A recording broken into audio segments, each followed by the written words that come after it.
বরিশাল ঐতিহাসিক ভবন, কবিদের সহ সাহিত্যিকদের সহ শিল্প মেলে হিসেবে খ্যাত এই বরিশালের মাটিতে হাজারো রক্ত দিয়ে এই বরিশালের মাটিকে পুণ্যভূমিতে পরিণত করেছে।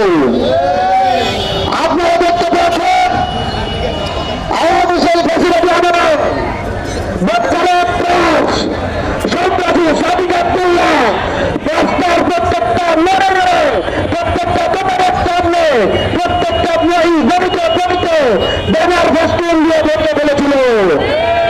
এখন কি তার কোনো একটা ছবি বরিশালের মাটিতে আছে? ফ্যাসিবাদকে তারা বেছে নেয়, তাদের অবস্থা নয় দিল্লিতে, তাদের টিকিট খুঁজে পাওয়া যাবে না। যত রক্ত আপনারা ধরবেন বিপ্লবী ছাত্র জনতা আপনাদের উপর প্রতিশোধ নেবে। সংগ্রামী ছাত্র জনতা, এই বরিশালের মাটিতে একজন প্রার্থীর উপর জীবনের ধারণার কথা বলেন।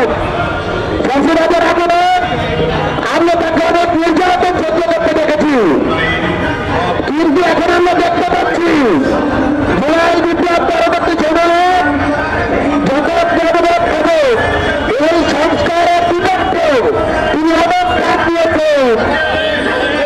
আমরা একটা কথা স্পষ্টভাবে বলতে চাই, আওয়ামী ফ্যাসিবাদের বিরুদ্ধে আপনি যারা খারাপ করেছেন আপনার বক্তব্য বন্ধ করতে হবে। জুলাই ঘটনা দাঁড়িয়েছেন এবং আপনি দেখতে জনগণকে করতে হবে। অন্যথায় বর্তমানে ছাত্র জনতা আপনাদের তো তাড়াতাড়িতে ব্যানার বিপ্লবের মাধ্যমে বর্জন করবে।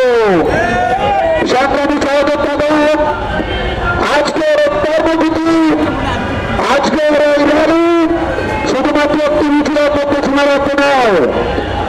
আমরা বক্তব্য বিরোধী ছাত্র আন্দোলন বরিশাল বিভাগের প্রত্যেকটা জেলা লীগের সংগঠন যারা এসেছে তাদেরকে নির্দেশনা দিতে চাই, আপনারা আপনাদের সেই জেলার প্রতি ভোট কেন্দ্রে 5 জনের তালিকা প্রকাশ করবেন যাদেরকে বৈষম্য বিরোধী ছাত্র আন্দোলন অফিসিয়ালি গণভোটের জন্য এজেন্ট হিসেবে প্রদান করবে।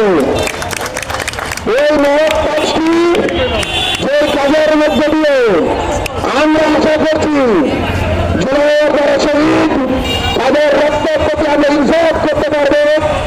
তাদের রক্তের বিনিময়ে যে সংস্কার আমাদের কাছে আমানত রাখা হয়েছিল সেই সংস্কারের যে আমানতের আমরা একটি সুপরিপূর্ণ ব্যবহার করতে পারবো, সেই দাবিটি আপনারা সুস্পষ্টভাবে পালন করবেন এবং প্রত্যেকে 5 জন সেই 5 জনকে আপনারা প্রত্যেকটি ইউসের জন্য প্রত্যেকটি আসনের জন্য নির্বাচিত করবেন।